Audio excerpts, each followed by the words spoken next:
Doodle hari ini merayakan Didik Prasetyo, dikenal sebagai Didi Kempot. Seorang penyanyi dan penulis lagu Indonesia tercinta yang dikenal sebagai Godfather of Broken Heart, seorang ahli musik campur sari Jawa. Kempot menulis lebih dari 700 lagu sepanjang karirnya yang produktif. Pada hari ini tanggal 26 Februari di tahun 2020, ia menerima Billboard Indonesia Lifetime Achievement Award. Kempot lahir dari keluarga entertainer di Surakarta, Indonesia pada Desember tahun 1966. Ayah dan kakaknya adalah seorang komedian dan ibunya adalah seorang penyanyi tradisional Jawa. Ia merupakan putra dari seniman tradisional terkenal, Hadi Wiranto, dan suami dari penyanyi asal Makassar Dian Ekawati, Ranto Edi Gudel, dikenal sebagai Mbah Ranto, serta adik kandung dari pelawak senior Sri Mulat, Mamik Prakoso.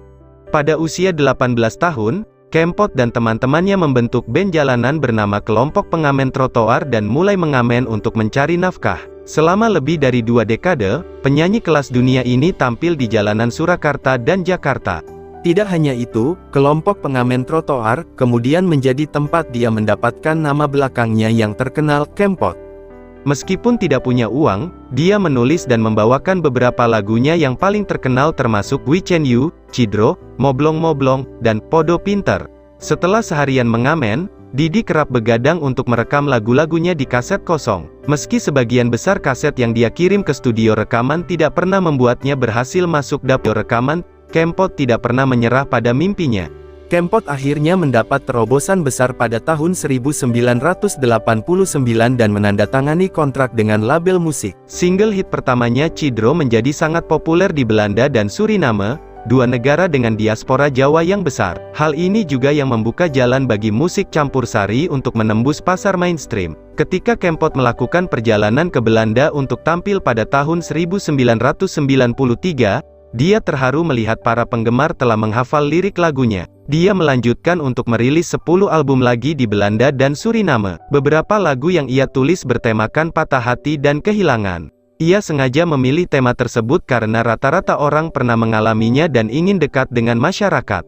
Juga menjadi alasan Didi Kempot menggunakan nama-nama tempat sebagai judul atau lirik lagunya, seperti Stasiun Balapan, Terminal Tirtonadi, Kopi Lampung, Perawan Kalimantan, Parangtritis, Pantai Klayar, Tanjung Perak, Tanjung Mas Ninggal Janji, Magelang Nyimpen Janji, Ademe Kuto Malang, Kangen Magetan, Kangen Nikeri. Ide tersebut muncul ketika ia sedang berjalan-jalan dan mendengar tentang cerita dari warga setempat. Dengan ciri khas tersebut, ia meyakini bahwa sebuah tempat memiliki kenangan tersendiri bagi setiap orang. Dalam beberapa tahun terakhir, musik campur sari Kempot mengalami kebangkitan popularitas di kalangan generasi muda. Didi Kempot banyak diminati oleh kalangan muda dari berbagai daerah yang menyebut diri mereka sebagai Sad Boys dan Sad Girls, yang tergabung dalam komunitas Sobat Ambiar dan mendaulat Didi Kempot sebagai Godfather of Broken Heart, dengan panggilan Lord Didi.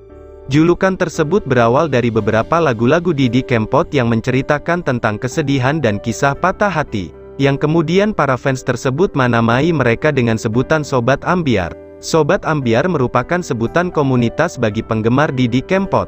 Komunitas ini makin eksis seiring makin naiknya popularitas Didi Kempot, yang mereka sebut dengan Lord Didi.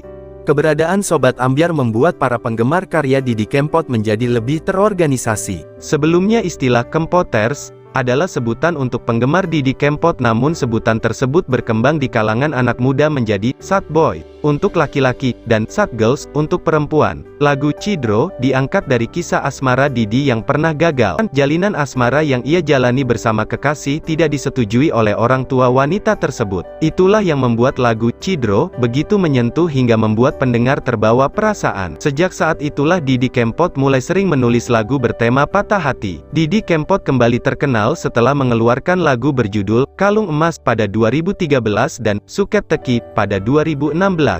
Lagu tersebut mendapatkan apresiasi yang tinggi dari warga Indonesia.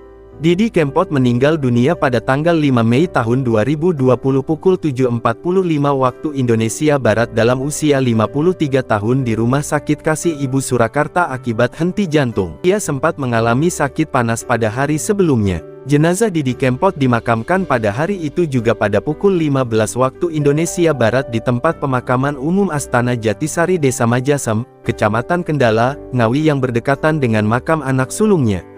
Pada hari ini Google Doodle merayakan Didi Kempot untuk mengapresiasi karya musik campursari Jawa paling legendaris Indonesia. Google sangat memahami bagaimana pengaruh Lord Didi dalam berkarya yang mewakili perasaan Sobat Ambiar. Tentu saja musik karya Didi Kempot akan selalu ada dengan ciri khasnya akan diteruskan oleh generasi muda musisi Indonesia, khususnya yang berada di tanah Jawa.